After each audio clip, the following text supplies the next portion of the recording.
Today I wanted to look at the upcoming Hellraiser chapter coming to DVD relatively soon. DVD Leaks has pretty much confirmed at this point that it is Hellraiser through a number of different means that you can see on the screen. But instead of just going with Pinhead, which is most likely going to be the killer, I want to take a look at all the Cenobites and see if there's any unique abilities they have that might give us an idea of what the killer is actually going to be like, plus talk about a little bit of Hellraiser lore, killer concepts for Pinhead that people have made on Reddit, and go over some of the other popular Cenobites from the movies and books.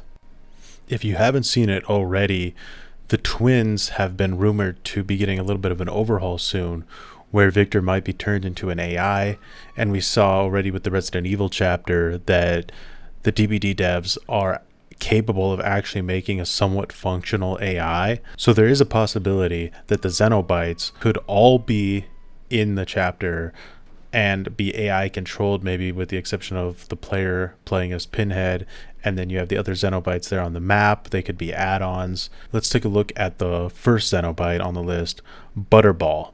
Now, in the books, Butterball was actually the leader, not Pinhead. They changed that in the movie because of the reaction they got. And Butterball, he doesn't really do anything special. He's just kind of like a blobby dude. None of the main Cenobites actually really have any special powers besides Pinhead that you see. They're kind of just there. So Behavior has a lot of room to create like ideas with what these characters could do as NPCs on the map, whether they're add-ons or not. Butterball, for instance, could do something like grab a survivor when they get nearby and hold them there until Pinhead comes. Chatterer, the other popular Cenobite, could maybe work as some kind of detection system, revealing survivor locations. And then there's the female Cenobite, which is an odd name, but she could do something maybe similar to Legion. She hits you like a zombie and then you have to mend. There's a bunch of different creative ideas that Behavior could use with the core roster of Cenobites. They're kind of open-ended. There's also other Cenobites that are in the sequels and the extended lore. The Doctor is the villain in the second Hellraiser movie, and he kind of has like these projectiles he can shoot out of his palms that impale you and stick you to walls. They could go really nuts and take one of the Cenobites from the comic books, like Abigor, who's kind of a seductress that has these like nails from the chick from the recent Resident Evil. She uses a cat of nine tails, which if you don't know what that is, I'll show it here. It's like a whip, and then she has hooks on the ends of it to rip the flesh out when she whips you. Now let's switch over to what the map could possibly be. Now there's a few different options. The first one I'm showing here is the Labyrinth, which is basically Hellraiser's version of Hell. It kind of has a really odd old-fashioned sci-fi look to it. They could do like a hybrid between this and like the house from the first movie because they open a portal. Or they could do something like the Boiler Room from one of the later Hellraiser movies, where Pinhead comes into this nightclub and he just massacres everybody. If you want to see it, you can look it up. It's called the Boiler Room Massacre. It's pretty easy to find. I think those are probably the most iconic and easy ideas for him to do. If it's really based on the first movie, though, it'll probably end up being some version of the house. And it could also be the Doctor's Institute from Hellraiser 2, but I'll get into that a little bit later with one of the concepts that somebody came up with on Reddit. Alright, so let's go over the Pinhead concepts from Reddit. Now, the first one here is from Awesome Alan 1. I'm not going to actually read the power part of this, so if you want to see it, you can pause and read it. And the reason I'm not going to read it is because it's very long and kind of complicated. It works a little bit like the old Freddy power, where he has to put you into kind of another realm before he can attack you type of thing. It's a bit odd, but I do want to read the perks because that's always interesting. So the first is Hex the Favorite. You are your master's favorite, and now you have one too. Whenever you are in chase with the obsession, all other survivors gain the exposed status effect. If you leave the chase, the status effect lingers on other survivors for 18 seconds. If this totem is cleansed, the obsession gains the exposed status effect for 75 seconds. I actually think this is kind of a cool perk. Like, it works as a hex because it's really strong, and you can get some value out of it. It works something similar to Haunting Grounds, I'd say. Break the chain, the middle perk. I don't think this is. It's basically just thanatophobia, so I don't think that it's very original. Probably has no reason to exist. The devs already nerfed Thana because they felt like it was too much, so I don't think they would have two perks that basically do the same exact thing. And then Captain's, I think it's pronounced Lament, would literally never be a perk in the game because it's just like a camper's wet dream perk. Like, you literally can mori somebody while they're still hooked on their second hook, and it makes all the other survivors not be able to do any generators. So if that perk existed in the game, like, every Bubba main would be coming back to DBD just to face camp people and mori them in the basement. Moving on to concept 2, I'm not sure who made this one. We have the Cenobite. By pressing the power button, the Cenobite will throw his hook chains at survivors. He can throw multiple chains one by one. Each chain will remain hooked to the survivor until they break. Chains affect survivors with the incapacitated status effect. If you don't know what that is, it's basically it doesn't allow you to work on gens, things like that. Survivors can break the chains by getting far away from the Cenobite. The chains won't break by walls or solid objects between survivors and the killer. The Cenobite has a total of 9 hooked chains. If he uses them all, they will automatically recharge after a cooldown of 20 seconds. If the Cenobite hits a survivor with 6 chains at the same time without breaking them, the survivor will be immobilized and suspended by the chains. Immobilized survivors undergo the regular sacrifice process as if they were on a normal hook. Other survivors can save the immobilized survivor from the chains. His secondary ability is Requiem. By pressing the active ability button in front of a window or down pallet, the Cenobite will use his chains to block it, preventing survivors from vaulting that location. This will consume 3 chains. Survivors can destroy the chains by performing an animation that will take them 5 seconds.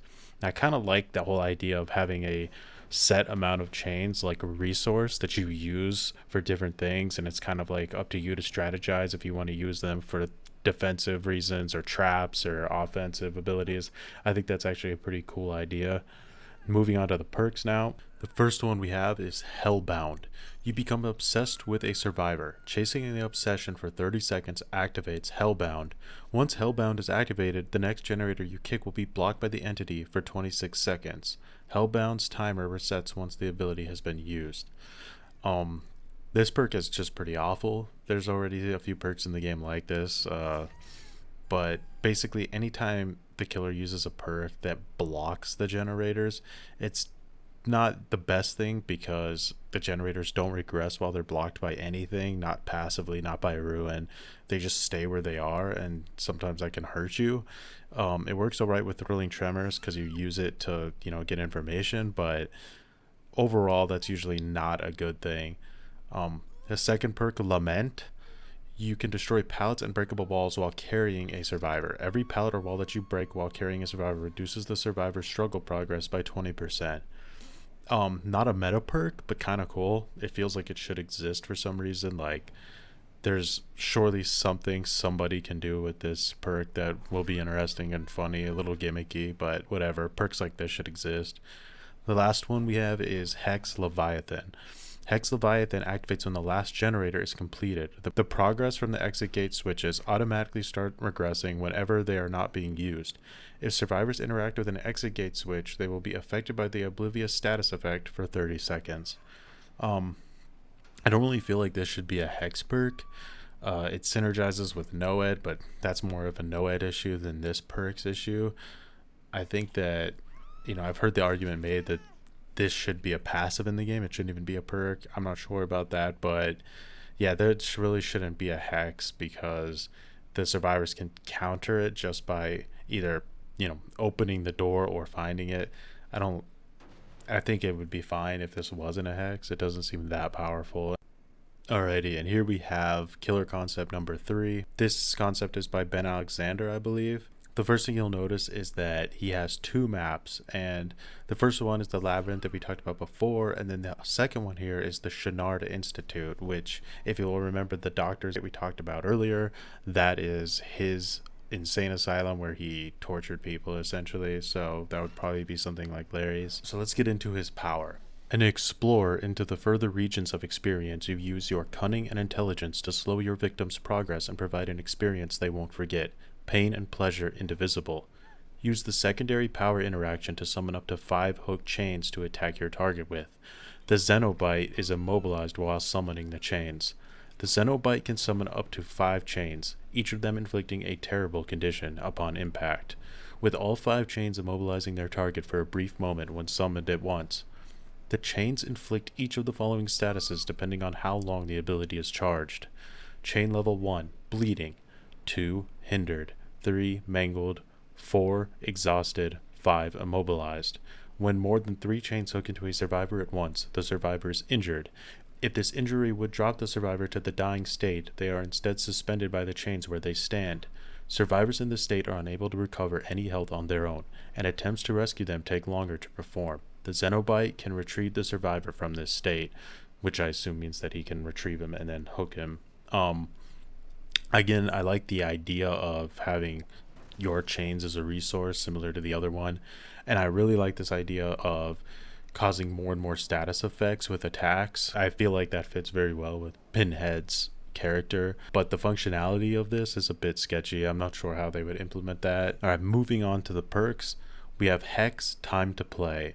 A hex that roots its power in the pleasure of the flesh. After striking a survivor, their aura is revealed to you for 8 seconds. The hex effects persist as long as the related hex totem stays. Wow, that might be the worst perk I've ever seen. And the fact that it's a hex is shocking. I really don't know who would get any value out of that perk. Yeah, no, absolutely terrible. All right, Taste Our Pleasures. Your journey into the further regions of experience have granted you great insight into the synergies of pleasure and pain. When a survivor is healed from the dying state, your next attack within 60 seconds inflicts the bleeding, hindered, and exhaustion effect. An okay perk, actually, pretty cool, but this perk I feel like is going to be used to slug probably. I think it synergizes pretty well with the slug build like Infectious Fright, because a guy's in the dying state, meaning he's laying on the ground. He gets revived, and then your next attack will hinder and exhaust somebody. Not a super meta perk, but I think it would be used with a lot of slug builds. And then the last perk, Hellbound Heart. It is your victim's flesh you wish to experience, not their skill at engineering. When a generator is completed for 15 seconds, your next attack automatically puts the survivor into the dying state. I think this is a great perk. Like, even if it doesn't come to Pinhead, I feel like it should exist at some point.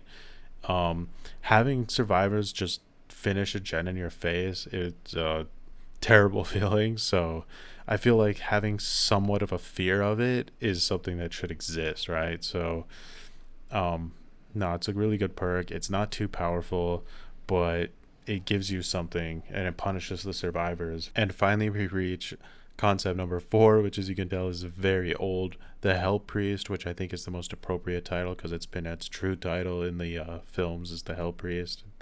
The Hell Priest, like any other member of the Order of the Gash, is oblivious to his past, only knowing and serving the Leviathan. Now in this new realm, the Hell Priest has been given a new endless bounty of souls to torment. Special ability, looking at palettes/windows and releasing the power button spawns a Cenobite to block this location. At the center of the screen will be an outline of the Hell Priest. While visible, releasing will teleport the Hell Priest to the outline's location. Alright, so, I guess, again, that could be like some kind of resources that he has, if you wanted to mix it with the other concepts. Let's move on. Special attack. Charging and releasing the power shoots out a chain, damaging survivor 1 health state. Well, this was surely made before Deathslinger, because that's basically Deathslinger's ability. And Cenobite. If survivors attempt to run through a Cenobite, they are pushed back and damaged 1 health state. I think this is pretty cool. Again, if it doesn't have to be a Cenobite, it could just be a chain trap or something you put across the door, and if the survivor runs through it, it damages them, or he has to mend, or he can crouch under it to avoid it. I think that would be another cool chain resource that you could use. And lastly, the Lament configuration. Survivors searching a chest / picking up an item gained during the trial receive a Lament configuration icon above their head. Upon reaching Death Hook, the Hell Priest can siphon them. Siphoning plays a Mori-like animation, instantly refilling the power gauge upon finishing and killing the survivor. I feel like that has to be a part of Pinhead's kit. It's an awesome passive. It's not super overpowered or anything, and it just fits so well that not doing it would definitely be a missed opportunity. Let's look at this picture of Pinhead. It's pretty hilarious. Again, you can see how old this is just looking at the ultra rare perk icon here. All right, so perk number 1, Hellraiser. You will see the deserving burn. You become obsessed with those who stun you. Injuring the obsession grants 1 token up to 5. Each token grants all of their survivors: first, mangled for 30 seconds, second, exhausted for 30 seconds, third, hindered for 10 seconds, fourth, undetectable for 30 seconds, fifth, exposed for 30 seconds. Tokens cannot be lost. This is pretty much just the Nemesis perk with a few additional benefits. If they ever want to buff the Nemesis perk, they can use some of these ideas, but overall the perk doesn't need to exist now. Perk number 2, Sadist. You find the pleasure in pain. Injured survivors become blind and oblivious outside the killer's terror radius. For each survivor injured, the killer gains 3% speed when damaging generators, vaulting, and breaking pallets. Just it doesn't make any sense. Like, you don't hear the killer's terror radius while you're outside the killer's terror radius. Yeah, no, doesn't make any sense to me. Stupid. All right, Captain. That icon though. You demand authority. Unlocks potential in one's aura reading ability. Whenever you are stunned, all survivors within the terror radius plus 12 meters have their auras revealed for 5 seconds.